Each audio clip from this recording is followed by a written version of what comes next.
This is for the nerds, this is for the brainiacs, this what we deserve. Go ahead and play it back, you ain't gonna touch me, you not gonna do nothing, you are not above me, I bet you wish you was me, I know this that I know. For the nerds, this is for the brainiacs, this what we deserve.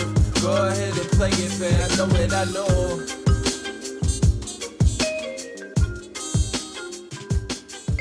What's up, everyone? Welcome back to the Solve For Why Vlogcast. This is episode 21. I'm joined by my gracious friend, Andre Hankshua, filling in for Christian, who hightailed it out of here the second that he heard that I had a fever. Literally, this is no joke. Within 90 minutes of me texting the house saying, hey, I think I'm sick, I have a fever, he was tested for COVID and on the red eye back to New Jersey. He touched down in Jersey before I got my results. Bros stick together. Yeah, no, gone. Just out. He's well, here's the funny thing. So first, he's positive he'll die if he gets COVID. He will. He won't. He will. He won't. It's like a 94%. It's literally the inverse of that. But then secondly, he darted home to Jersey and then went to the Brigada for 3 days. You know, I was saying this to you in WhatsApp messages. You should really do him a favor because obviously he is at risk. You got to give him that. Yeah, right? no, like, he has to be careful. Yeah, for sure. But what you should do, it's a novel idea. You should start a prop bet with him to get him fit and healthy. I'm not allowed to talk about this. Why? He paid me early. I'm not allowed to talk about this. He paid me early to stay hushed. Okay. So he can bring it up on his own terms. Okay. I don't know when he plans for that to be. He didn't pay me off though. That's true. That part's true. But yeah, no, he got rich. Okay. Another thing I noticed. Do you notice that when you do your intros, you go like this? What's up, everyone? And you just don't look at the camera ever. I was told it's bad form to make eye contact with the camera. It's like breaking the fourth wall. I think in the beginning, I mean, you're saying, what's up, everyone, to the camera. What's up, everyone? We're here with, and then we shift over to Matt Berkey. Yeah, that's fair. And then I'm not a professional with this. I'm not going to pretend like... I'm just putting it out there. I noticed that you've done that. It's intentional. Continuously. Okay. It's intentional. I was told not to make eye contact. Well, when I've done a lot of interviews. When you look down, you look like a bitch. And I think that's what Doug Polk really pounces on. Oh, right. Because you look like a bitch. Yeah. Our Halloween tradition died. Yeah. We didn't get dressed up today. I'd been sick in bed the last few days and didn't make it out this morning to get a costume. I was going to dress up as a truck driver. Yeah. You know, Polk style and back that bitch up. But I thought about it and I'm just like, what does a truck driver wear? A trucker hat? I have a trucker hat. Trucker hat, flannel. Yeah. Basically, you go with flannel, it'll work. I just think that it would be very difficult to differentiate between like dressing up as a hillbilly, a biker, a trucker, like all of these like certain subcultures. Sure. Seem to just have like this massive overlap. I had 3 costumes ready for you. One was a Barney costume. Barney? You were going to wear Barney? Yeah. So I had a Barney costume. I would have agreed. I would have thrown something together if I knew you were going to dress in a Barney costume. I actually wore it before, though. That's the problem. I wore it on a StarCraft broadcast shirt. Blizzard contacted me the same night. Problem at all. Oh, I know. Blizzard contacted me the same night. Told me to put a shirt on. Ridiculous. Wait, you were in a full purple dinosaur costume? No, not Barney the dinosaur. Barney from Flintstones. Oh, okay, that's still pretty good. Okay. Second one I had was... so you went the sexy route. Oh, yeah. Yeah, okay. The second one I had was a Pac-Man outfit where it literally is. That would have been great. You couldn't have been Barney if I wasn't Fred. Or you Wilma. Would have been Miss Pac-Man. Or the Ghost. Yeah. The Ghost would have been awesome. That would have been great. That would have been really good. Man. And then I had a trucker hat and a matted down polo t-shirt to go as Mike Postle, but I realized that, you guys are under. Yeah. Also, like, come on. That's so easy. I mean, low hanging fruit, man. Punch up. At least I tried. Okay. That's fair. You texted me the other day saying, "Hey, we should do or yesterday." It was yesterday, Yeah. and your response was, "Are you gonna dress up?" And when I said yes, ghost. I got nothing. If you had told me you actually had costumes, Well, I would have put in you more say effort. some words have meaning. I would have put in more effort if I knew that like you were prepped and ready to go. Sure. Especially if I would have known that I could have just like gotten the ghost costume for. It Miss would have been Pac-Man. great, dude. That would have been good. Maybe we reshoot this, but also we can't forget this is also like the election podcast too, right? Yeah. Soon it's all gonna be over. Like, do you see? We're not gonna know until like Okay, what are the odds that either candidate concedes the night of? 0. 0%. Literally 0. I mean, I would bet the farm on Yeah. 0. So yeah, I guess no one's really gonna know, but I'm sure there's gonna be some indicators. I don't know. This is the worst sweat of all time. There are gonna be people glued to the television to get like a 50% report. Did you get it in on that Matt Glantz money? No. He's He's heavy on Biden though, I thought. heavy on Biden. He just hedged. Oh, really? Yeah, Wow. Well, I know why. The line just moved The line's drastically. gorgeous. I'm Yeah. sure for him. Yeah, So yeah. Yeah, he's just probably printing. just arbitraging He's just printing. and just making money. Yeah. Yeah. He's sharp. Yeah. I want to get Matt Glantz sharp. Yeah. He's not a dumb man. Yeah. Why are we doing all this, dude? I mean, to be fair, like he's in a group chat with poker players who said something to the effect of, and they're his friends, and I remember reading a tweet a couple of days ago, and it said like something to the effect of yada yada yada, Trump is the president, yada yada yada. That means he would never lie, Yeah, I saw or that. something to that effect. And it's just like, well, if these are your friends, of course you're just fleecing them for all they're worth. I mean, they're poker players. Like, they have yeah, to you're be getting the pleased. best lines on have earth to. always. Yeah. So you left Twitter. Speaking of which, I did. You're done. I'm taking a temporary hiatus. okay, break it down. I asked you a little bit before, but obviously not too much. Why? It's like your main source of I really enjoy everything. Twitter. Yeah. I really enjoy the platform and like what it offers. I really hate the actual, I don't want to say community because that seems unfair to the good actors, but I really hate the echo chambers that build out of it. And like, unfortunately, I think that is what Twitter's shifting into. It's just a bunch of different corners of echo chambers. So everybody's, instead of like building brands or platforms now, you're literally building your own personal echo chamber. And, you know, you spend a lot of time muting and blocking those who oppose it. And you spend a lot of time like retweeting, liking, and fist pumping for those who are on your side. But really what it was, I was just like really sick the last 3 days. And it was a strange thing because I was stuck in bed. I was bored. And I was like tired, but couldn't sleep because I was feverish and had chills at the same time. And like for anybody who's gone through that, it's just impossible. Your body's just like always convulsing. So like you just don't fall asleep. And you would think that like I would be spending my time on social media. I didn't open it for days. And it was like so relieving that it kind of made me think like maybe this isn't quite how I should be spending the bulk of my time. But really like the deeper issue to all this is that I've just been absolutely useless from a business growth perspective for all of 2020. And I've noticed that like as I've become less productive, my social media engagement just increases like tenfold. So I'm like, you know, basically the long and short of it is I think that everything I've ever been relatively good at is from a 30,000 foot approach. Like I'm pretty good at macro stuff. I'm good at moving big pieces. I'm good at seeing the big picture. I'm good at understanding like the overall strategies. I'm not very detail oriented. I'm not great at drilling down and like getting to the absolute tiniest little nuance and solving it.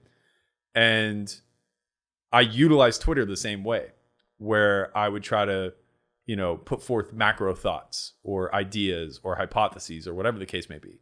But it's a very micro sort of community because, again, everybody's trying to get funneled into an echo chamber. So I was just kind of like, maybe I should like stop this and lean on platforms that kind of help, I guess, foster that growth in the macro, which would be this. This is long form. I get to exhaust my thoughts, getting back to my blog, spending a little bit more time just like looking at other avenues to solve for why they need to grow and stuff like that. I recently was I did a hangout with my brothers. My older brother is in Portland right now. My younger brother is in the Jersey Shore in New Jersey. So we did like a day-long gaming session. During that time, I didn't go on social media at all. Yeah. And I didn't check COVID numbers or any politics. And it was wonderful. Yeah. Well, that was the other thing is I knew the election was a week away. And it's like if ever there's a time to escape, it has to be now. Yes. I don't want to like... It's terrible right now. Yeah, and it's really hard like not to like see somebody say something pro-Trump and have it trigger you. Because it's like I'm pretty open-minded and I would like to think I'm as objective as I humanly can be. Or at least I'm striving towards that. But it's really fucking difficult to see like people with blue check marks start talking about like the Hunter Biden laptop and sure, yeah. Like I saw Mercier retweet something yesterday about this list of all the things that we know about Hunter Biden. Like he's a pedophile, he took money and yada, yada, yada. And like all of this is totally unfounded at this point. Sure, maybe there's some truth to it. Or maybe it's just Giuliani, like, whatever. And I'm just like, oh God, like I like Jay. Like I'm friends with Jay. I don't want this to be something that I ever talk to him about. Yeah. It's a weird spot right now. Like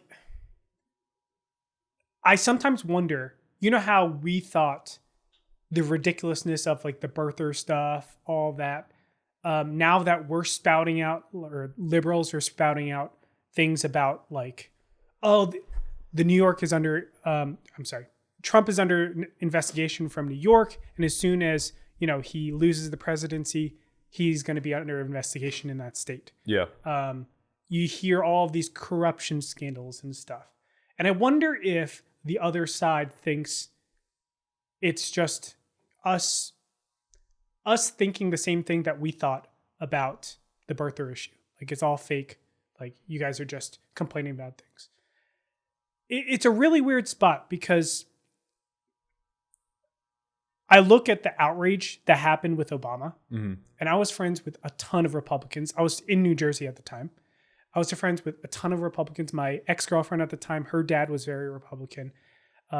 It's just, I had to interact with them all the time. Yeah. It was mostly cordial, but they said some, in my opinion, very crazy things contradicting,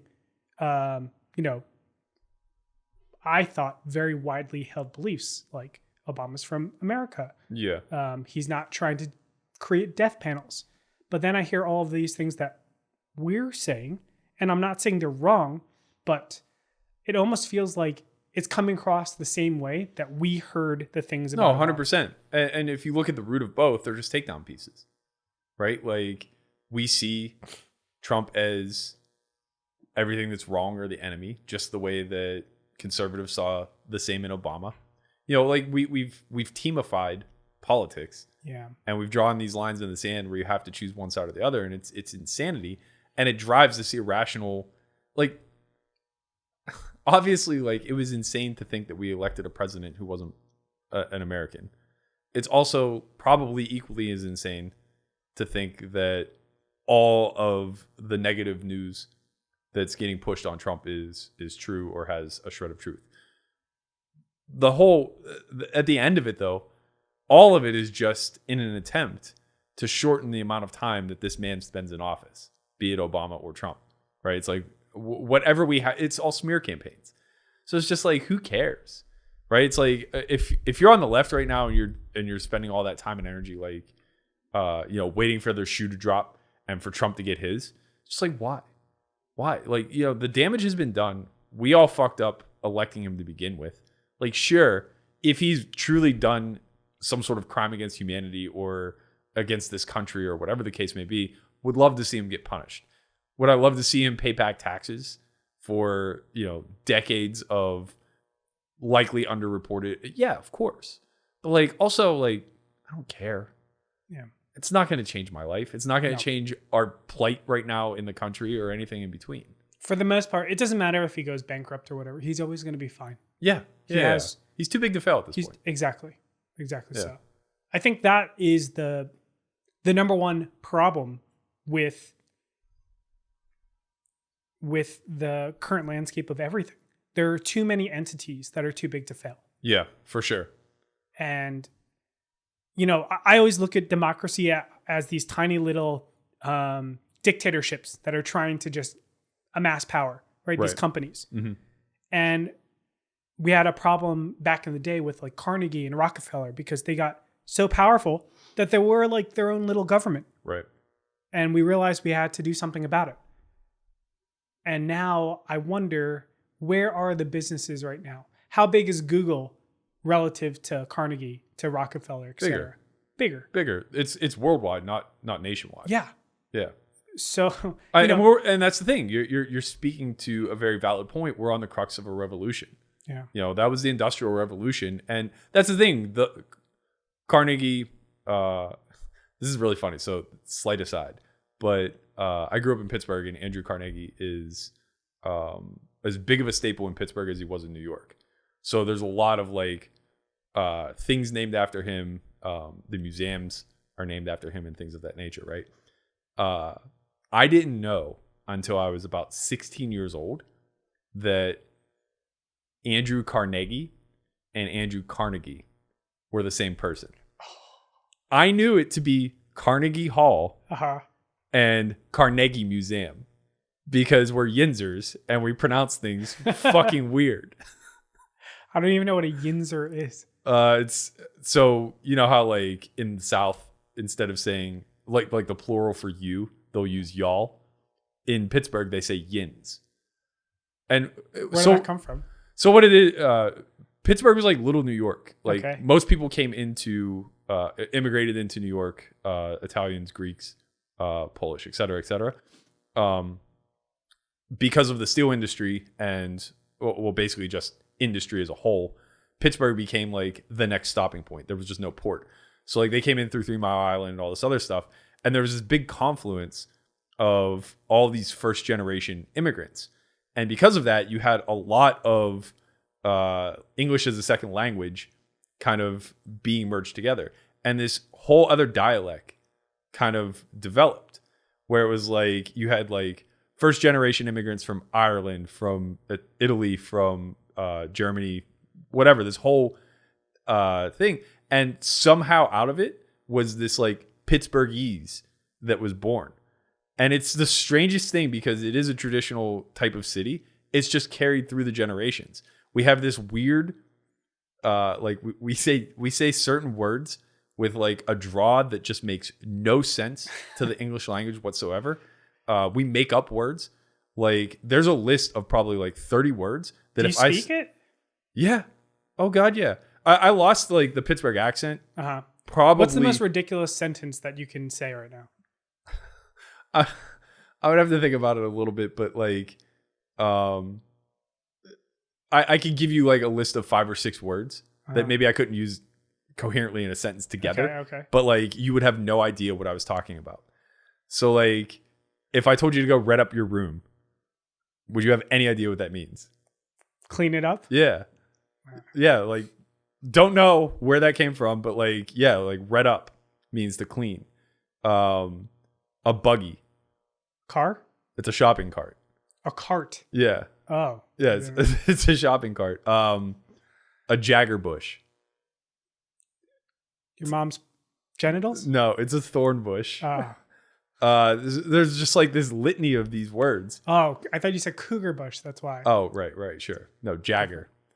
But yeah, like, we make up all of these words and we pronounce things very strangely. I don't know. There's actually funny enough, at Carnegie Mellon, there was a professor who taught linguistics there, and she did an entire course on Pittsburghese. I watched a couple of seminars. They were like 3 hours long. It was fascinating to hear her like dig to the root of some of these words. It's weird. But Yeah. I think every place in the U.S. has something like that. New Jersey, we have Bennies, referred to everybody from North Jersey and New York. And we just shit on them. I mean, I guess that's a little bit different, but Yeah, I mean that's just slang for it's like whatever. Burgundy, Elizabeth. It's all the counties. Yeah, in New that's York. I don't not know. at all the same. Whatever. Anyway, dude. I got way off track, but the whole point I was trying to get at is that, these men have buildings named after them. They were highly revered. Uh-huh. Like history smiles upon them. But, if you really dig deep and don't look at the revisionist history, they were kind of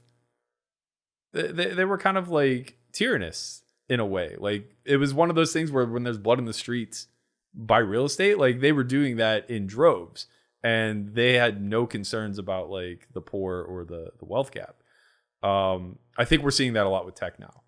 I think the arms race now is just sheer in technology, AI, things of that nature. And we're just begging them to give some to the little folk. Right. We're begging them to be like Bill Gates. Yeah. And crazy enough, it seems like despite having gone through this cycle in, we're a young country, 250 years old or whatever. But despite having already gone through this cycle in our country's lifetime, we don't seem to be any better equipped for it. Like the regulations and the things that are put into place as levelers aren't effective because we've found loopholes to circumvent them. Yeah. We found ways for corporations to pay no tax. We found ways for lobbyists to ensure that like these are all protected. And the craziest thing of all, and this is the part that like really gets me, is I think that's all unforgivable, and it's going to make it to the point where we ultimately succumb failure off the other side of it. But it would be forgivable if we were the world's leader in everything, right? If we were winning the arms race for space, for exploration, for new tech, for AI, for all of these things, if we were if the gold standard was America when it came to science and advancement in the technological space, then like, okay, at least it wasn't all for naught. We can guarantee that like for generations to come, this is going to be the greatest country on earth. But we're not. Yeah.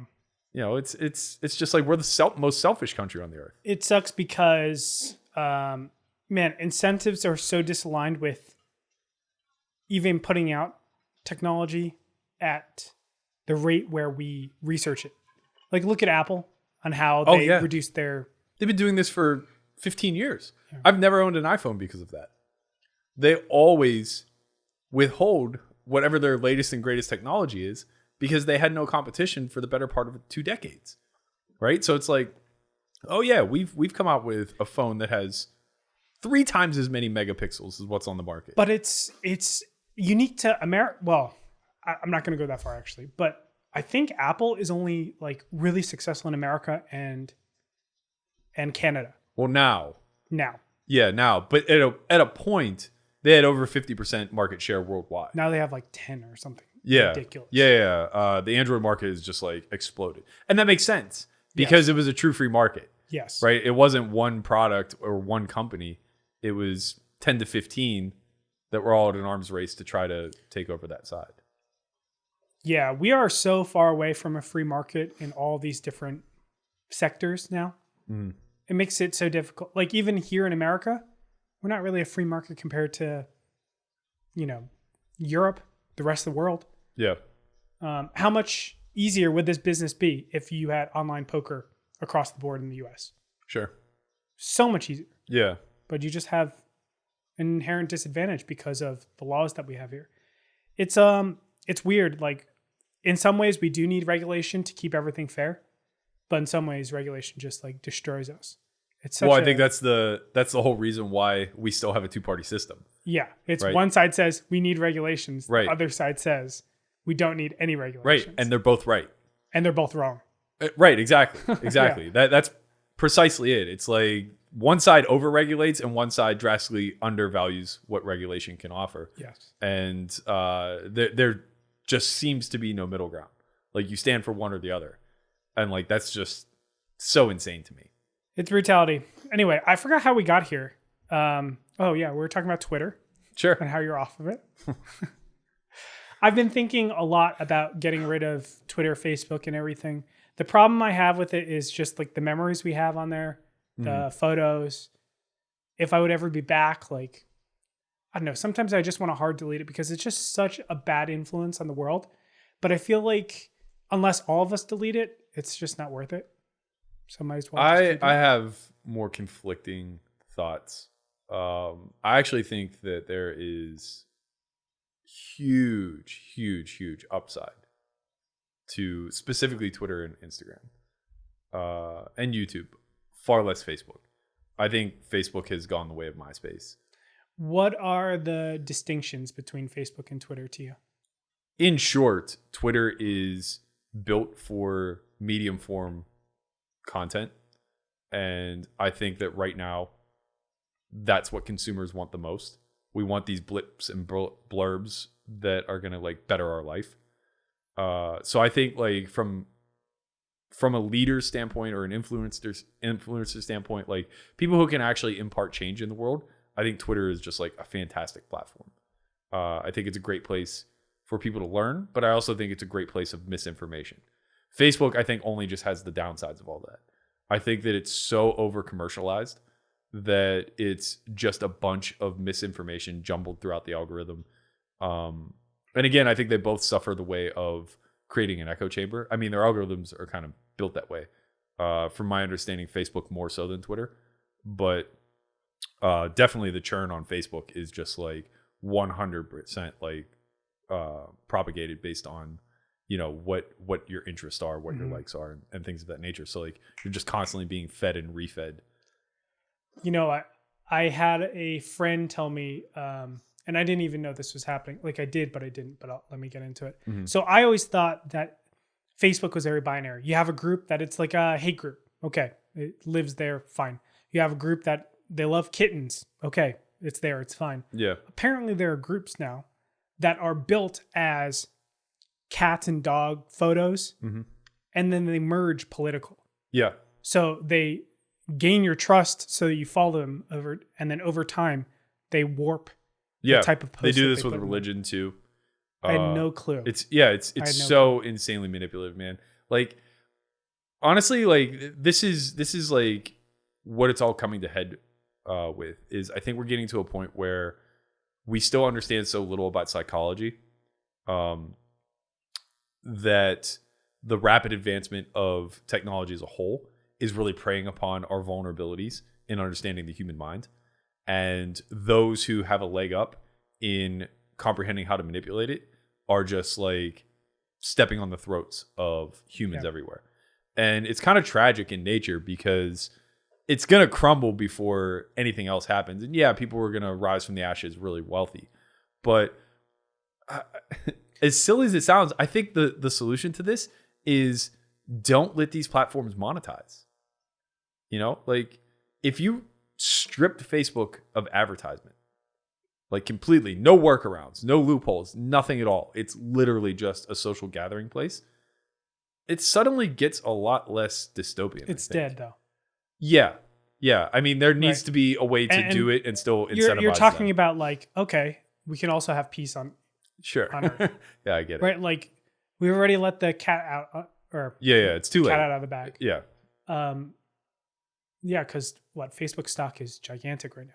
Right. Yeah. And I don't know how you could ever. It just keeps growing, which is crazy. Well, the more and more bad publicity it gets, it's like it does better. Right, because everybody. The thing is, they just keep integrating more and more and more to ways where, like, so for instance, Tinder and Facebook have nothing to do with one another. But if I download Tinder and I want to log into it, I can integrate my Facebook. So I don't even have to create a login. I could just log in through Facebook and now be completely integrated. And like for those reasons, people become less and less inclined to delete their Facebook. And so long as they still have it active, the entire world now is able to be advertised to. So it's just going to continually grow exponentially.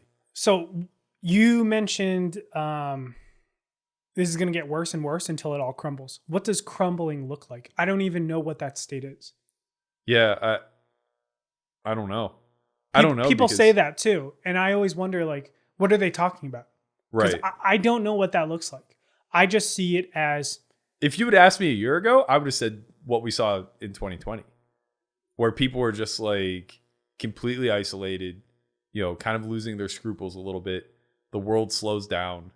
Like, you would have thought that this would have been a chance for a hard reset, but instead it ended up with like everybody in a shouting match, totally distracted from the greater point.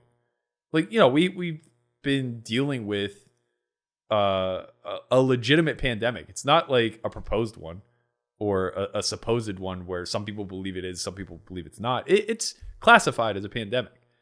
And there's debate. There's literal debate as to whether or not like this is a thing we need to care about. So yeah, I mean, like, I would have said 2020 is what it looks like when we hit rock bottom, but I think we're really far away from any sort of like social media rock bottom. Yeah, I sadly do too. Have you seen the Social Dilemma or whatever? You're the one that sent it. Oh to me, yeah. or told me to go watch it. Yeah. Yeah.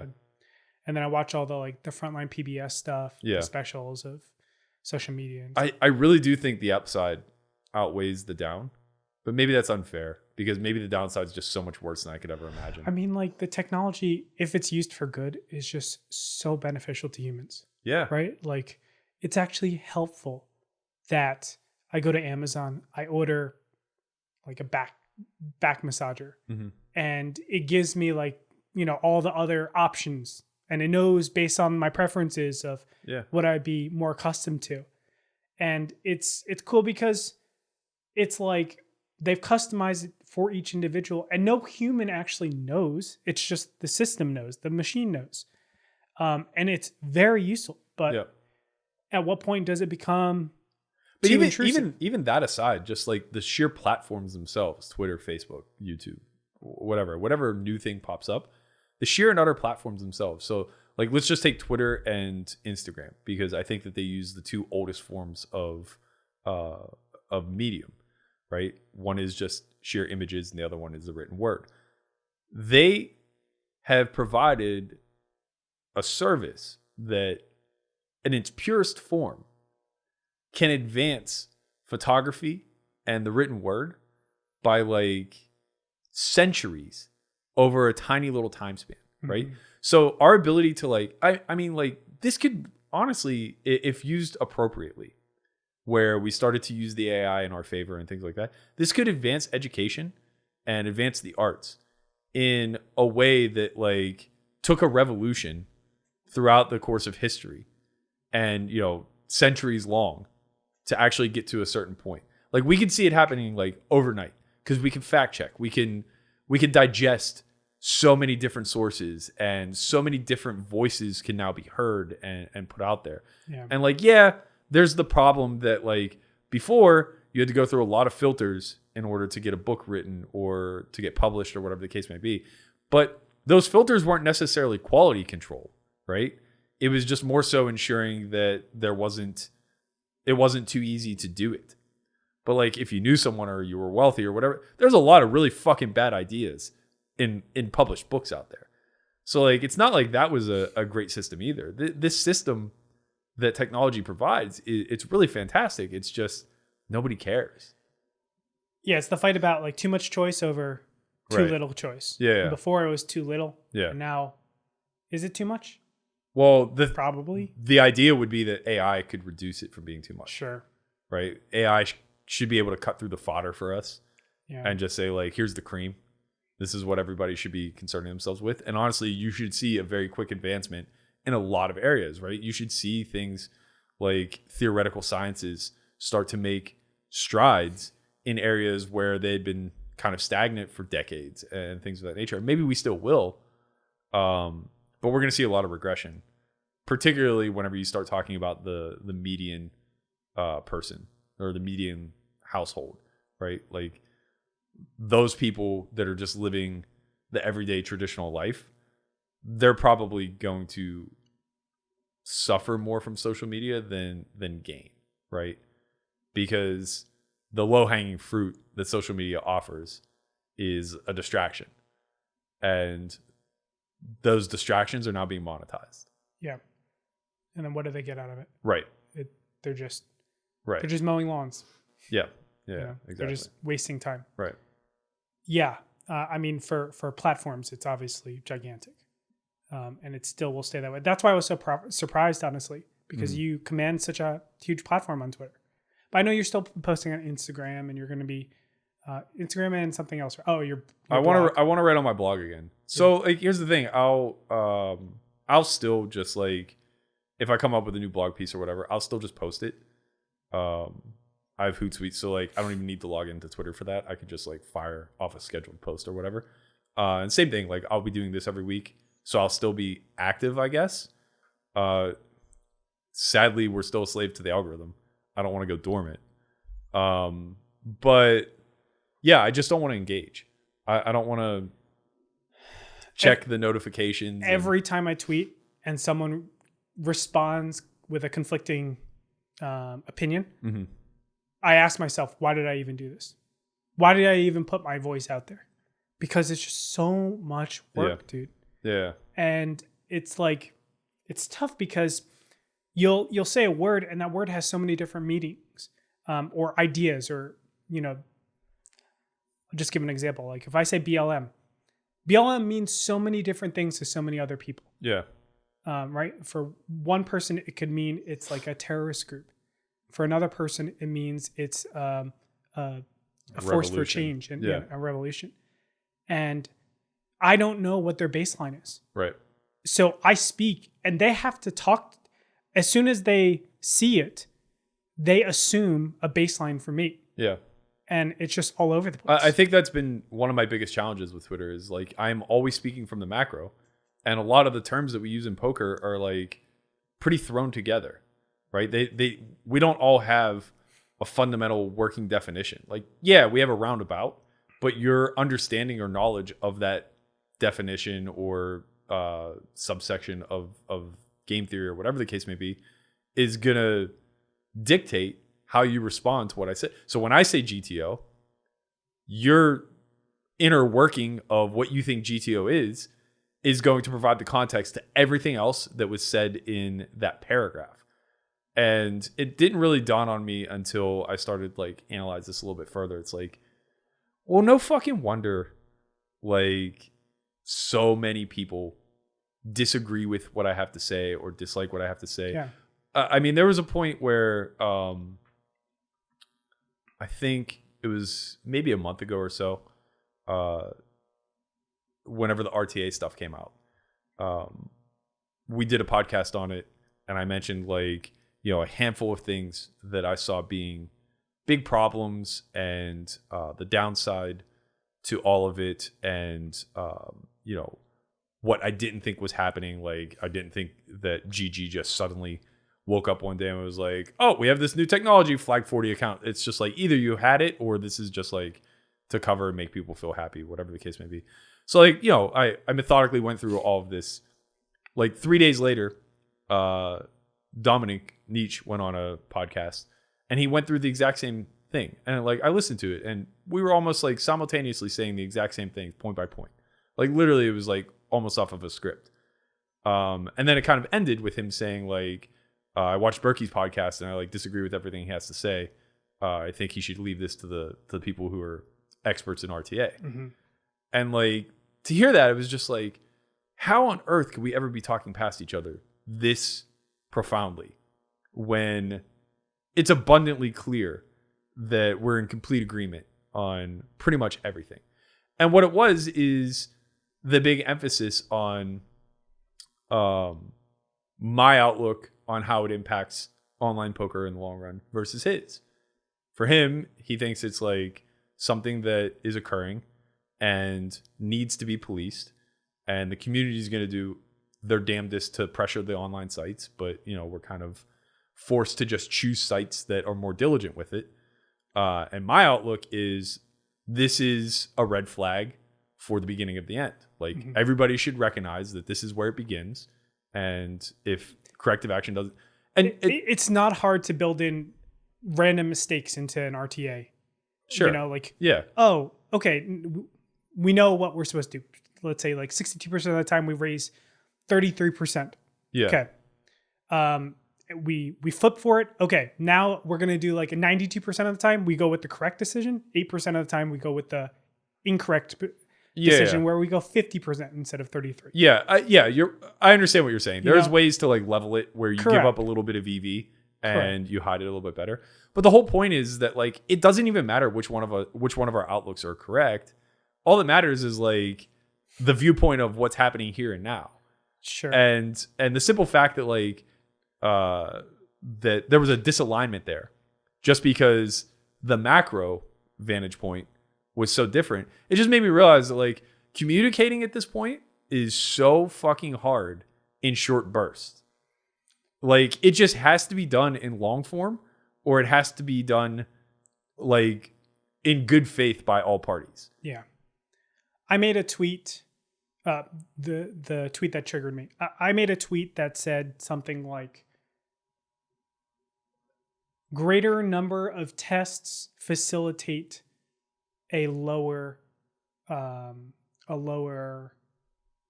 positive rate? No, positive okay. testing. Okay, yeah. And I mean, it was a poorly crafted tweet, Yeah. but I said that statement, and I thought it was actually pretty well known that because, you know, right now or 6 months ago, let's say, all the people that had symptoms were the only ones that were qualified to get the test. Right. Right. So it wasn't a simple random sample, which is, it wasn't just, okay, you know, 1% of the time you're going to get a test. Okay. You're tested this time. Okay. Let's go to a random other person, et cetera. Right. So only people that had symptoms were getting tested. So of course the percentage is going to be high. Yeah. It's super biased. Yeah. Right. So a lot of times it's a not a useless stat, but you have to realize that this whole stat changes its meaning over time. So when people were complaining to me that, oh, we have the lowest percentage ever, and we do the highest amount of testing. It's like, yes, they're facilitated one by another, but it's still a problem that we have so many here in America. Right. Like, this shouldn't be nipped in the bud like how New Zealand did it, but of course it's not. And it just frustrates me when I hear things like, oh, we're doing a great job. Like, no, we're not. Right. You can just look at take all of Europe and take us. Yeah. And what are the amount of deaths? That's all that really matters, right? At the end, the amount of deaths. We're just not doing a great job. That's the biggest issue, is that statistical analysis is one of the like more difficult things that everybody thinks that they're good at. And it's also like one of the most easily manipulated things on earth. Absolutely. Like I'll never forget one of my elementary teachers in a math class or maybe a sociology class uttered the phrase that figures don't lie, but liars figure. And I never forgot it because it's so true. It's so easy to just manipulate the way data reads if you overlook one thing or you don't qualify something or whatever the case may be, right? So it's like in this particular instance, if you demonstrate the ratio, of course, we're on par with the world. Yeah. You know, 1% is dying or whatever, Sure. 1.5% is dying. But if you look at the raw data where it's just sheer number of deaths, sheer volume of deaths, now all of a sudden it's just like, it's insane. Yeah. It's insane. Right. Like India's going to get it. I know that Yeah. for sure. I don't know if you've seen the numbers. Anyway, I don't want to go too far on COVID. It was more on how that tweet got a lot of backlash because it's like, you know, people were saying that I was an idiot for thinking that it doesn't facilitate a lower percentage of positive rate. Yeah. And, you know, just going into it, trying to explain to one person, I'm like, this doesn't work to scale. I'm going to convince one person. But you know what fixes that? A blue check mark and a little note in your bio. Does it? Yeah. It's like the second that you say like BS in actuary science from so-and-so, it's like, yeah, I have to listen to you now. Because like, I'm just, well, not me particularly, but like the average person is just going to be like, I haven't taken math past 12th grade. So it's like, I've never even taken a prob in stats class. But then again, you know, those people aren't necessarily going to be the ones that are quick to regress their opinion. I still feel like, man, does it even matter? Fauci is getting death throats right now. Yeah. Right. My level of apathy the last 6 months is concerning. I used to like be very worried about my nephew after he graduated high school because he just turned. I mean, he always had a sense of apathy about him, but he fell into a good friend group in high school and like started to take on interests and stuff like that. But like when it came to that hard divide of like college, career, other, it just became very clear that not only did he not have a preference, but he didn't have a desire either. Like he was just so indifferent to everything. And then it started to spill over, right? It's like, okay, I can understand. You're 18. You don't necessarily know what you want to do moving on. I get it. I was terrified at that age, but I was lucky I had baseball. So the path was very pre-chosen and that was nice. Thank God. You don't have that luxury. So let me help as best I can. Let me take you on a gap year. Let me travel with you, see what you enjoy, whatever. But when it started to spill over elsewhere, it's like, well, like, how do you feel about your family, your friends, and it's just sheer and utter indifference over and over and over again. It's like, you have a long road ahead, man. Like, indifference just doesn't get you out of bed in the morning. No. Right? It just drives this nihilism home where it's like, what the fuck is this all for? And the last 6 months have just felt so overwhelmingly nihilistic to me. And not in like a healthy philosophical sense of just like, I accept that there's no meaning and we'll all be dirt when it's all said and done. Yeah. And because of that, I'm free to like live my life to the fullest. No, like in the most apathetic, indifferent sense of the word, where it's just like, what the fuck is the point of this? And that's in the midst of like one of my best financial years too. Not one bit of that moved the needle. It's just like, great, money. Who cares? Like I couldn't be any more indifferent to like earning. Yeah. And that's so sick. It's weird. I do feel, look, we're really lucky. We're in situations where we don't have to worry about making rent and stuff like that. Yeah, because then when there's a gun to the back of your head every single fucking day. Oh, fuck it's yeah. brutal. Fuck yeah. But like, I almost feel like I'm trying to put myself in that situation to like reawaken myself and remember that I'm human and that I have a purpose. It sucks because like, I've talked about this a lot over the last few years. Why don't you short Bitcoin right now? No. God, no. It's the one McDonald's doing it, right? One thing I feel confident about. Timex is shorting Bitcoin right now. If he's doing it, there's probably some merit behind it, but like, what a psycho. Well, it'll get your juices flowing either way, dude. Yeah, I don't truly want to go broke. I just think I could go broke. I know. It's weird. Do you really think that putting yourself in a situation like that, like of, I don't want to say like suffering, but in that really No, weird, that's a great word. I want to suffer. I shine when I suffer. Yeah, me too, actually. I texted this to a friend yesterday. It was this like video from a YouTube channel that I follow called Gymshark. And it was just like a minute and a half. I don't know if it was meant to be a motivational video or what, but it was like a minute and a half of just athletes training, not playing. Like you didn't even know they were athletes outside of the fact that like they were just training, right? And it was just like all the blood, sweat, and tears that went into the training. And I just sent it to them and I was like, I realized that like I don't wake up and go to the gym because of the aesthetics or because I want abs or because I'm training for an event or a sport or anything of that nature. I literally do it so that I can just know that I'm capable of this every single day, that I'm capable of pushing the envelope as far as like how much suffering I can entail. And I don't know why. It sounds so sadistic in nature, but like there's just a part of me that just absolutely thrives in chaos and like just always wants to further harden myself. And I know that's probably not a great thing, but I think the inverse is worse. I love that workout failure, like where you're struggling to do something. I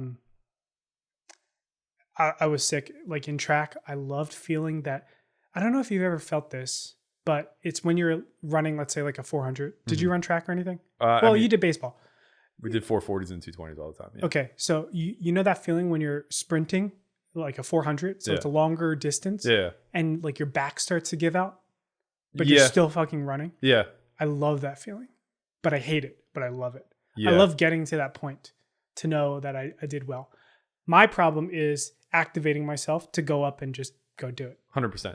That's I can't do it. It's so weird. And that's been the last 6 months. The indifference has kept me same from putting my foot through the door. I just can't.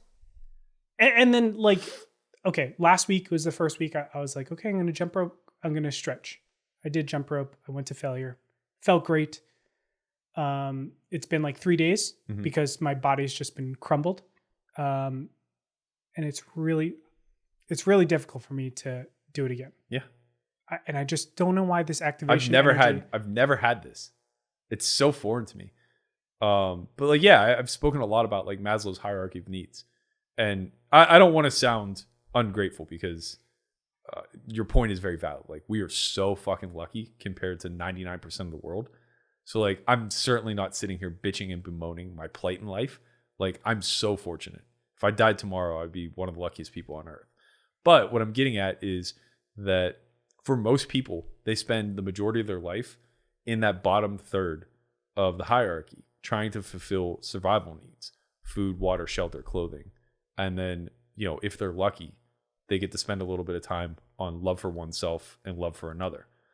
And it's like, when that bottom third is cared for because you've aligned your ducks in a row, or you've just basically created some sort of ecosystem that allows you to flourish beyond your basic needs, the mind is a trap. And it becomes, this is why I'm so routine. People don't understand. Like, they ask, like, why are you so diligent in like what you eat? Why do you have to be so hard on, you know, creating intervals for yourself to work out every single day? Like, what do you care? When do you just like relax a little bit? It's like, if I relax a little bit, this is what the result is. The gyms were closed for 4 months. I relaxed a little bit. And this is what I'm a fucking potato. Yeah. And not like I'm out of shape or anything like that. It's just my mind is goddamn mush because like my lower third's taken care of, but now my middle third, love for oneself, love for another, and moving towards like altruism and things like that, it's totally indifferent. Yeah. I just don't care. Yeah. With the whole shutdown, I mean, it's not a shutdown, but you know, everybody's still taking precautions. Like, I don't feel comfortable going. I want to do BJJ so fucking badly. Yeah. I want to go out there and just compete again. I just feel like I can't. Yeah. So it's weird because my mind has put itself in a waiting period. And it feels like that feeling that you get when you're just finishing up school. Right. And you're waiting for your real life to begin. Yeah. And you don't know what that trigger is. You don't know if it's a job. You don't know if it's a girlfriend. You don't know if it's money. You're just waiting for that, you know? And that's what I feel like. I feel like I'm waiting on something. I'm just waiting for time to go. Yeah. So same. that this like, bullshit is over. just in a holding pen. Yeah. But I don't know what that wait is for. So maybe that's why I have like such bad anxiety alongside the apathy, which I've never been an anxious person. Honest to God, I don't know if I've ever felt anxiety prior to this year. But like now I have like total and utter apathy and slight anxiety. And it's because I'm suddenly insanely aware of my age. And it just feels like a year lost in my 30s, which I only have 2 years left of. So it's like suddenly I just feel like I aged 10 years over the course of like 10 months because I was like stuck in this nice little region where it's like I managed to stay 33 for the better part of a decade. But now all of a sudden it's like, okay, well, time's still moving. You're stuck standing still. Yeah, but you look and feel 33, 34. I think 34 is right for you, Burke. Yeah, fine. I'll take it. It's weird to think that just you're super close to 40 than 35. Yeah, no, that's not something I like thinking about. I know. It's very strange. And I've never cared like about age or anything like that, Yeah. but there are certain like milestones. It's like, okay, when I turned 30, it's like, yeah, I hope to have been a millionaire by the time I was 30. Well, I was actually broke. But then by the time I was 31, I was worth $500,000. Yeah. And I wasn't that far behind pace, I guess is my point. But it's like in my head, I didn't necessarily have tangible things I wanted to achieve by the time I was 40. But it's like in my head, it would have been, you know, some pretty notable shit. Like if I was going to make a mark on society, by the time I turned 40, I probably would have been pretty close to doing so, if not already having like laid the groundwork. Is that your goal? To have a mark on society? I used to think so. I don't necessarily know now. Yeah. I mean, especially not in the headspace that I'm at now. Now it's just like the ice caps are melting. The whales are dying. Like, so it's just bemoaning, or are you in like the mindset of like, oh, if everything's dying, let's just go full hedonism? I'm not hedonistic at all. No. But I think for a very long portion of my life, I thought I could fix everything. And now I feel like pretty helpless. What was the change? Like, what was it? A long-term thing that it slowly got warped, or something happened? No. I think it was like largely this year with everything freezing the way it did. It didn't allow me to just like kind of keep turning a blind eye to the things that were staring me in the face. You can't just like keep turning a blind eye to the fact that like you're not impacting anything for the greater good, even though that may be your best intention. And like, yeah, I'm making impact on my family and my friends, and I'm making sure they're cared for and stuff like that. And that's great and that's noble. But to warp that in your mind as saying like those are strides towards the greater good, it's only true if it is, and it's not. Like, if we're being honest with one another. I just have such a, I don't know. Okay, I'm going to say stuff, and I haven't really constructed all my thoughts to be well defined and well thought out. I feel like the world attaches so much, and I do this terribly, but the world attaches so much of their identity to their jobs and what they do. Mm. Like, all of a sudden, because I work for a nonprofit, I'm a good person. Right. Or all of a sudden I am a healthcare worker and I'm a hero. Yeah. What if I just want to get paid? Yeah. My parents pushed me into going into medicine. The last thing they thought about was helping other people. No, of course. The first thing they were security. thinking is money. Yeah, for sure. That's all they wanted for me. For sure. Right? And I feel like we attach so much to the things that we work for, to the identity of those human beings, and it's rotten. It's because again, like the hierarchy, people don't get out of the rat race. I don't care like how well-to-do you are; they're still in the rat race. The most wealthy people in the world are still just trying to accumulate more, right? So like they're still just in that accumulation phase, which is like the lower third. They're not actually. How much do you think Jeff Bezos? I don't fucking know the guy, but like realistically, how much do you think Jeff Bezos?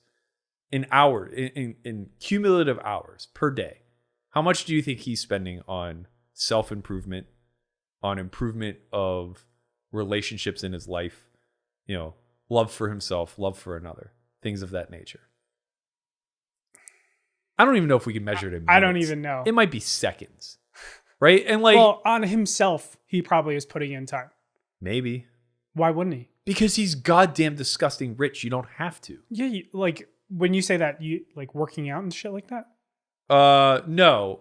I think that counts, but I'm speaking more like philosophically. Oh, okay. Because he looks better like now than he does like 10 years. Yeah, I'm sure. Like, yeah. he has a performance doctor. He's optimizing fucking everything. Oh, okay. So yeah, I would say almost nothing. Yeah, I'm saying the self-actualization process. Because literally he could just purchase anything he exactly wants. Even human beings. Exactly. You just surround yourself with yes men. You get propped up and you keep elevating. You never actually have to put in any of the work, right? So if you don't ever find stability in that level, you can't ever graduate then to finding purpose in the greater good. And like, that's not to say that when it's all said and done, he won't give $1 trillion to causes and make massive wide-scale impact on betterment for the world. But it is to say that it's not necessarily altruistic in the truest definition. He's trying to go to space. Yeah. The number one tech inventions for wide consumer use comes from these type of operations. Right. Yeah. All he could be doing is just financing a way to, of course he wants to go to the freaking moon and he wants to go to Mars or whatever he wants to do. But yeah, and I'm not condemning this. Like, I'm not saying that everybody's path has to be one towards the pinnacle of the hierarchy. I'm just saying that like you don't necessarily get to skip steps. Either you're Mother Teresa and the Dalai Lama or you're not, Mm-hmm. right? Like they followed a very clear and utter path where money was never really their driving force. And I would assume. Yeah. Well, I'm just saying Mother Teresa, a lot came out about her. Oh, She's a piece of shit, apparently. really? Yeah. Super piece of shit. I would love to hear behind this. Yeah. Well, I'll research I'll do my own research. I I'll guess. research it afterwards, send you stuff. But Yeah. apparently, like, she was just super cold. She did some terrible things, like spreading disease, even though they told her that things were bad. Yeah. I found out about this. Like, Well, ignorance obviously coincides with a lot of this. no. I think she was actively. No, yeah, but when I say ignorance, I mean like lower yeah. intelligence. I know what you mean. You mean though. I'm sorry to derail. No, it's fine. But I guess like the point that I was trying to make is that, when you put money and security as the primary focus, it never goes away. Correct. But you get out of the lower third really quickly. Yes. So once you get out of the lower third, that money and security isn't really much of a motivator anymore other than to reach the high score. So it's a really fucked up way to kind of create a life's philosophy. And I think that like ultimately that's where, when you start to point to like, well, if you work in the healthcare industry or like who are the heroes? It's like truly the heroes are the ones that are selfless. And there are a lot of them out there and they're probably not super wealthy because of it. Yeah, I agree. But we can't identify, only they can identify themselves. Right. But a lot of times, we don't know objective truth. Yeah. That's the most difficult part. And also like there's no reward to it. There isn't. So it's just like, what's the point of it all? We're right back to apathy. Yeah. I think you touched on like an important idea of it all, of how the main points system in all of the world is money. Mm-hmm. I wonder if there's another system that works better. I doubt it. But I don't know. I mean, time, but we don't have control there. I mean, money is just a transfer of time, I guess, right? Sort of. Like it's people's best approximation. Yeah. You give me an hour of your time and I'll give you $8. Yeah. Or in your case, slightly more. I really thought you were going to go with less. A lot more. Berkey. You missed it. You missed your chance. No. I got to be nice sometimes. It's tough. We keep coming back to these situations. I feel like every time I come here, we always talk about very gloomy things. Because we're always in the same spot. I know. The last time you were on, you were transitioning away from. I know. Run it up. Last time I came on, I was saying that, things won't get better until like 2021, 2022. And someone gave me shit in the comments for that. You know that? Yeah, they were wrong. Egg on your face, bitch. The last time you came on, I think you announced that Run Up Reno was canceled. Yeah. And that you were kind of like going into deep freeze. We already canceled another Run It Up Reno. Yeah. Spoiler, I'm sure. The next one is probably going to be canceled in April. Yeah. Who knows where everything's going to be, dude. It's a wild and crazy world right now. But I'm still happy. Yeah, same. It's a weird. But again, I think that that's because we're cared for. Like there isn't any strife in that regard. I would not be happy if I was both apathetic and had to figure out where my next meal was coming from. Mm-hmm. I would Correct. be tortured. Correct. But also part of me, a sadistic part of me, thinks that if I had to figure out where my next meal was coming from, I would no longer be apathetic. Yes. You would be hungry. Right. So that's how I was. What's the exchange here? That's how I was. Yeah. It's a weird, dude, the human mind is such an irrational thing. Once we have it, we don't care, or our mind just shapes so differently after we're comfortable. Yeah. Everything goes into what is that Atrophy? word? Atrophy. Yeah. And I don't know what I can do to like kickstart it, because the world itself is telling me, relax, chill out. Nobody's doing anything. Yeah. You're not obligated to do anything to to do anything for anybody, and things can wait because there's not a gun at anybody's back. And You know what the problem with that is? It makes me realize how unimpactful we are. Like the fact that we're that disposable, we're just like, hey, there's this thing going around. Why don't you just take a year off? Take a year off. No one's going to fucking miss you. You weren't doing anything that important anyway. Like the world's going to keep moving on without you. It's almost like you get to preview what it's like what your impact would be like if you were just removed. So if you just died tomorrow, how would that impact the world as a whole, your own little microcosm of the world, et cetera, et cetera? And it makes me realize, like, not very. yeah, Like, not very. That sucks. I would like to change that. But at the same token, can I? Like, to what degree? And the biggest fear that I have is, one, being insignificant. Like, I think it sucks to be put on this earth, be blessed with a lot of, like, advantages that so many others don't have, and then not leave it better than when you came. But two, I am terrified, and this goes back to like just suddenly being very aware of my age. I'm just like terrified of losing my faculties. Like there's an expiration date on your scruples. You just stop being sharp at some point.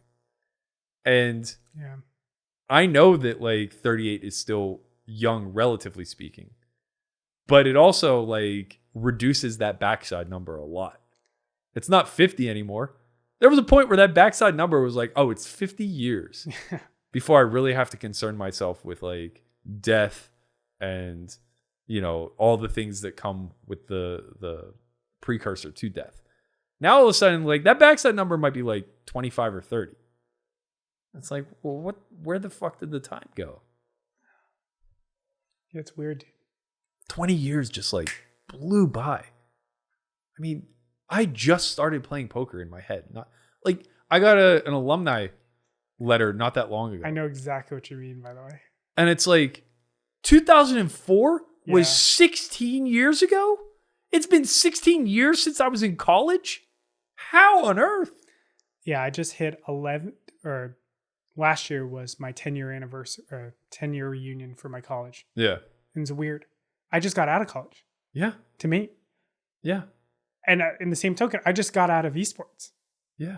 It's weird to think that the last time I was properly full-time in esports was 2014. Yeah. Which is wild to me. Yeah. Mentally, I'm not that far removed from playing 1,000 hours over 225 sessions on the strip at 510 uncapped. Mm-hmm. I'm just like, yeah, if I had to do that again tomorrow, I just would, and I would make, $150,000 or $200,000 and it'd be fine. That was 10 fucking years ago, the last time I did that. The last time I grinded 1,000 plus hours over 200 plus sessions was 2010. Oh my God. 10 years ago. Obama was president during that time. Yeah. Freshly In his first term. freshly president. What? It's like, how on earth? How did this just so Yeah. rapidly blow by? Like, I played high stakes for over 7 years. It seems like I've been playing for a month. I mean, yeah, it's just like the shelf life of everything is so seemingly short. Or at least time now feels different than it did. It definitely feels different. It's weird. Sometimes it feels really long and really short. Like, Yeah. I look back and I was like, oh man, that feels like just then. But then like the last 2 months have taken forever. Yeah, I don't feel the dragging. Really, You don't feel ever. the dragging. It's winter almost. Where did summer go? What happened? Oh, summer was here. It was like 90 degrees. I don't remember. A week ago. Yeah, no, we skipped fall. We skipped fall. I woke up yesterday. It was 42 and windy. I'm like, What Christ, is Vegas going winter is on? here. This is Yeah. awful. It was like 80 the day before too. Yeah. It's crazy. But yeah. Yeah, I don't know, man. I mean, it feels like now we're just talking about being old. Yeah, this has turned into a curmudgeon session on a porch. Reminiscing about better times. Yeah. Better days. Oh man, back in 2008. Yeah. Things were better. I was playing baseball. Oh man, that's when you really know you're on the other side of things. Yeah. When you're just like, and I catch myself doing it a lot too, especially because like there's a huge age gap in my group. It's like Christian and I are 7 years apart. I think maybe 8. Landon and I are 16 years apart. Oh my God. So it's just like so much of me saying like, oh, you guys just don't even know. Well, he was born in 99. Yeah. That doesn't. Yeah. Same with my nephew. He's 28. He was born in 98. So it's like I have this like peer circle, or maybe peer is the wrong word, but I have this group surrounding me that varies in age, and no one's even remotely close to mine. Yeah. And then my friends that are close to mine, they've thrown in the towel. They're doing the traditional thing at this point. They're just like, look, man, we're 38. Like, it's time to have kids. It's time to get married. You know, do the right thing. Get a real job. And good for them. I just, what is a real job these days? I don't know, but Who's really working the same thing for 5 years in a row these days? It's hard. I can't imagine anybody. Technology just changes too fast. Yeah. Yeah. I have a degree in computer science. I don't think I could program a hello world right now. Like, there's no way. Well, I think Cuban was saying that computer scientists will get automated very soon. Not very soon, but yeah, it almost certainly has to. It has to. Yeah, I mean, it's just syntax. Yeah. Like, and honestly, that'd be fucking great because coding was the worst part. Coding is the worst part. Yeah, the algorithm's the genius of it all. They do it all without bugs. Well, whatever. There's Whatever. unintended consequences, but Sure. they don't have to sit there like, man, why doesn't this work? Right. And it's just like you put an equals instead of equal. Oh God. The syntax was so brutal. Like, Yeah. and I'm so bad with details, man. Just leaving off punctuation or yeah, like quotes or whatever. And I was sloppy. I never left fucking comments. So like you never could go back and retrace everything. It was terrible. But like the algorithm, that's like where the human element comes in. It's like it's where the genius is applied. You creatively solve a problem and you try to put code to it. But I know, like with doctors, they were analyzing radiology charts, and the computers were coming out identifying cancer at a higher frequency. Oh, no shock. Than we're humans. not meant to be. We're not Microscopic. No. Like we're not meant to be that zoomed in. We are zoomed out creatures. It's our gift. Yeah. It's going to be great when I can just drink nanobots and then they go and do the surgery. Yeah. So I was actually, we can actually end on this because I think we're at this point just dragging on where we're at in our life. This right is now. like a standard me and you conversation though. No, I know. And Right. honestly, it's so sad because like, I think that you have infinite to offer the world. And I would assume that you think pretty highly of me in retrospect. But for whatever reason, we bring out this fucking downside. Like we should be supporting each other and pushing forward. I know. And it's quite the opposite of just It's yeah, we're both going to be fine. We should just fucking throw in the towel already. Like, I Christ. mean, my incentives right now, the only thing I can think of is just like, okay, this is why everything's scheduled. I had a wedding March 28th of 2020. We obviously pushed it off. We pushed it off to March 27th of 2021. We're probably going to have to push that off. Yeah. We wanted to do things in order. So get married, get a house, have kids. We're not even supposed to be in our house right now. Yeah. So everything's, or our townhome, we're renting. So we're just waiting and waiting and waiting. And we don't know when all this is going to end. And because of that, I feel like I can't progress my life. Yeah. So to really sink my teeth into anything, whether it's work, whether it's personal, it's hard because I know there's so much change coming up and I don't do well with systemic change and keeping my regimen. Right. So that's why things feel so, at least to me, things feel so meaningless. Yeah. No, I get it. It sucks. It Yeah. sucks. But yeah, I don't know. I don't know what to do or how to not feel like this. I don't even know if out of all of this, like let's just say we were in a different world and there was no COVID. Would I even feel like doing good for society? I don't even know if that's Right. I think that you want to have an impact on society. Yeah. And I feel like that takes so much effort. Yeah, for sure. maybe in an impossible amount.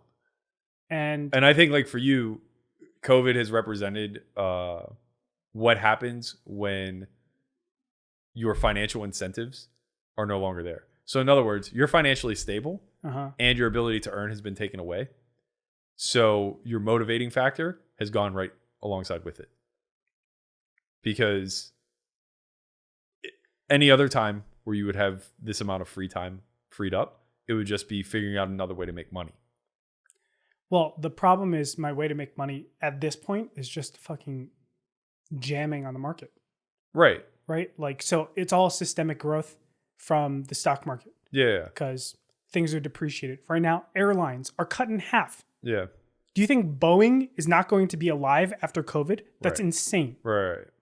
They're going to spike up again. Yeah. You know, United, of course, they have really bad PR and everything. They're going to spike. Yeah. I say spike. They're going to go back to normal one of these days. Yeah. They've been hit terribly. Regal Cinemas. I don't know if you go to the cinemas. They just announced they were closing.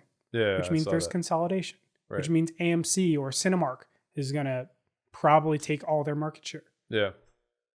Well, I Right. So you're still finding another way to. I got my chunk of money. Yeah. And now it's just like, oh, how do I make more money? What's the best use of my time right now? Oh, doing nothing and just investing? Okay.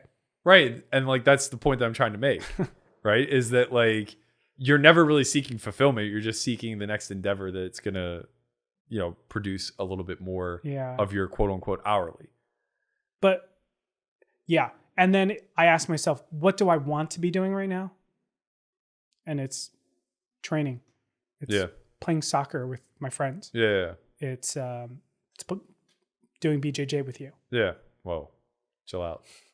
But no, it's I'm like old and fragile now. Hanging with you, you know? Like Yeah. just having discussions with you. I think you're a great influence on me. Yeah. The biggest problem with the pandemic is, honestly, you go out to play. Obviously, you can't not go to those games.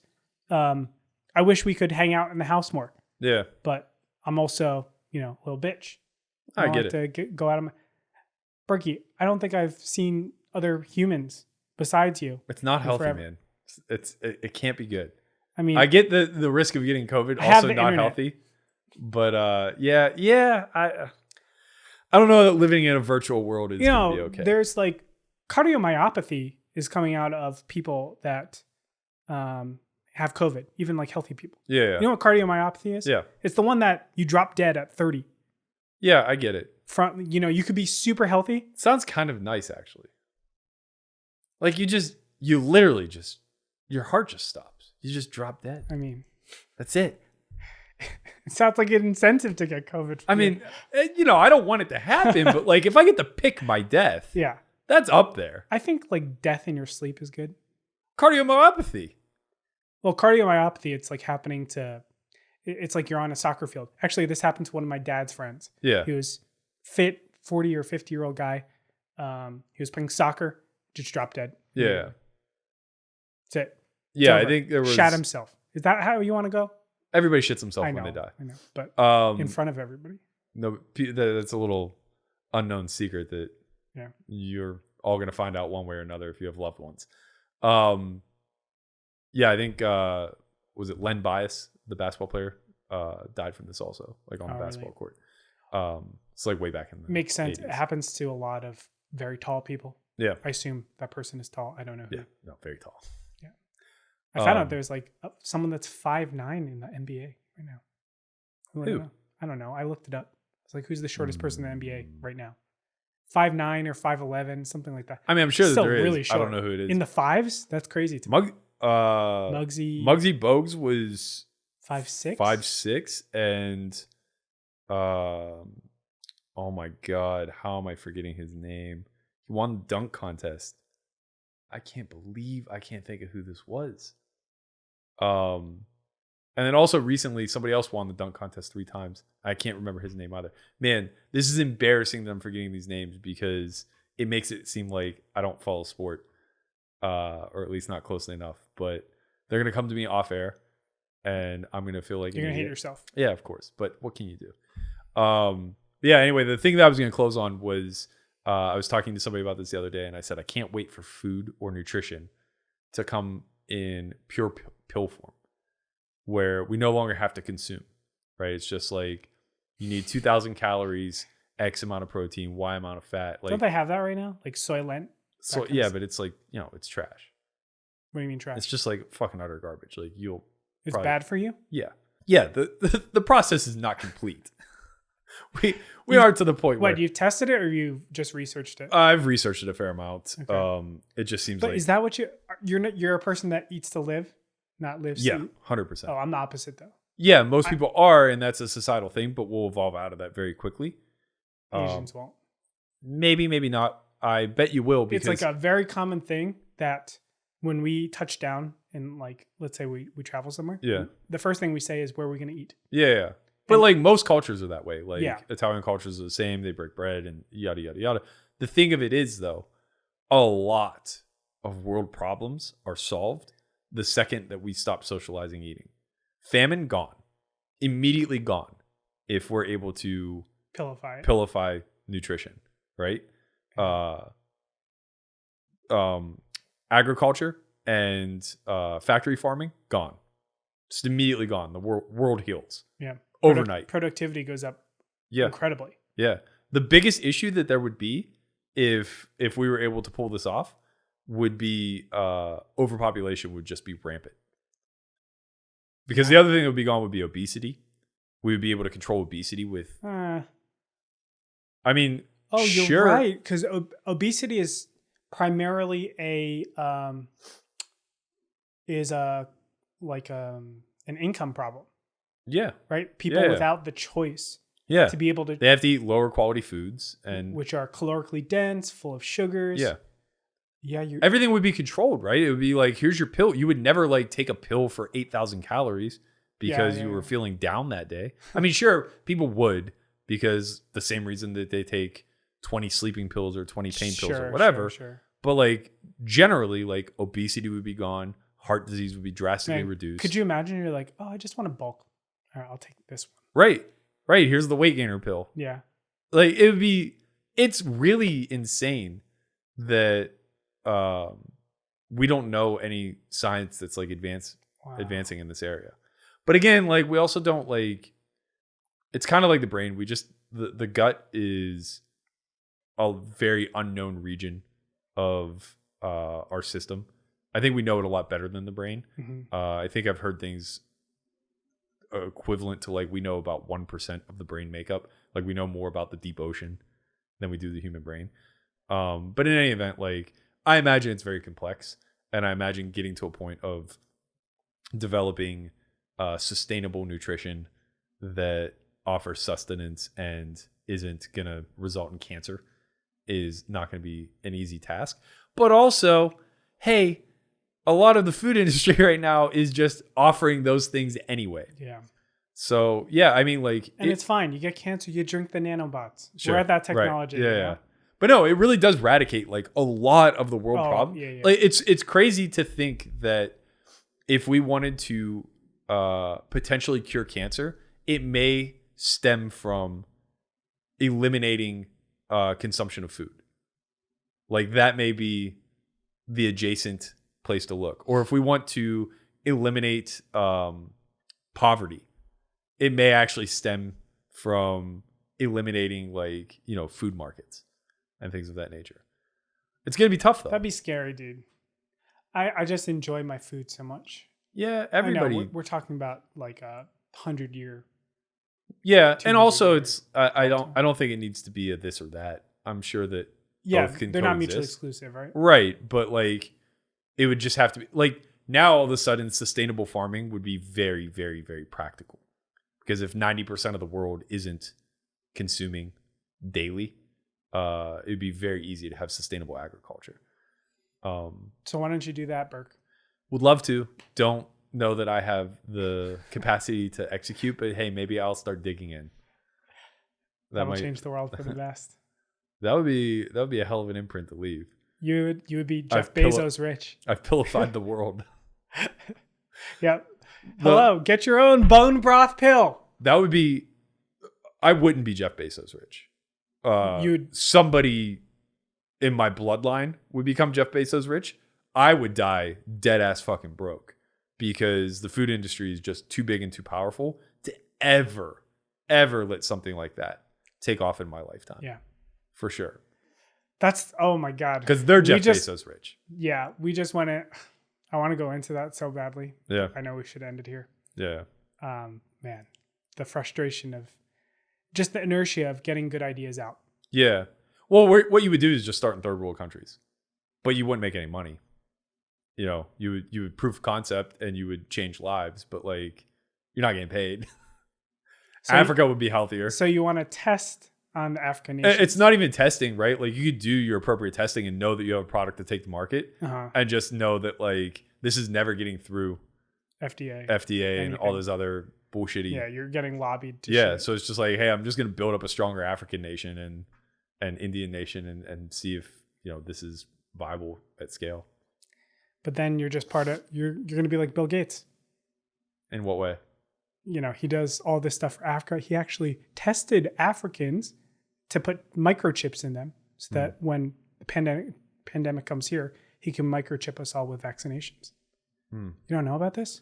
I know about some truths and some rumors. Obviously, these are all conspiracy theories, but this is the problem with like misinformation. Yeah. It's what we were talking about before. Yeah, I do my best to tune that stuff out. Like I won't go down those rabbit holes. One of my favorite things to do when I was in Jersey was to listen to, there's a very popular talk radio show, conservative talk radio show, where people would just come on and just spout out their conservative ideology. Not like Rush Limbaugh crazy. Yeah. But still pretty bad. That's how I know about all this stuff. You're going to miss your appointment. Okay. I appreciate this. Always fantastic. Thanks, Berk. Christian, we miss you though. Come back. Yeah, this is a very somber vlogcast without Chin. Let's do the under-over. Do you think I'm going to set a date? I'm going to set January 11th as his comeback date. Oh, well, I'll take the under, but just know that every time he goes home, everyone in the house is convinced that's the last time that we'll see him. Like we're all positive, like he's just not coming back. But yeah, he just started playing high stakes. You can't do that from Jersey. Oh, okay. So like, I think he has a lot of incentive to be here. It feels it. But if he decides it's basically tomorrow, Thanksgiving. Right. And then after Thanksgiving, it's basically. Yeah, he picked a weird time to go. Yeah. But yeah, if he like decided tomorrow he doesn't care about ever playing 50, 100 again, then yeah, I could see him just like. Dang, he's playing that high now? Yeah. Well, he's almost at Doug Polklow. I love Christian Soto. Yeah. All right. I appreciate this. Happy Halloween, everybody. This is Vlogcast 21. Thank you guys so much for tuning in. If you haven't already, please like, subscribe, share. I'm looking at the camera. I'm speaking to you all with love. We'll be back next week, possibly with Christian Soto, possibly with Andre again. I don't know. We'll see. Go vote. Yeah, go vote. See you guys soon. You are not above me. I bet you wish you was me. I know it. I know.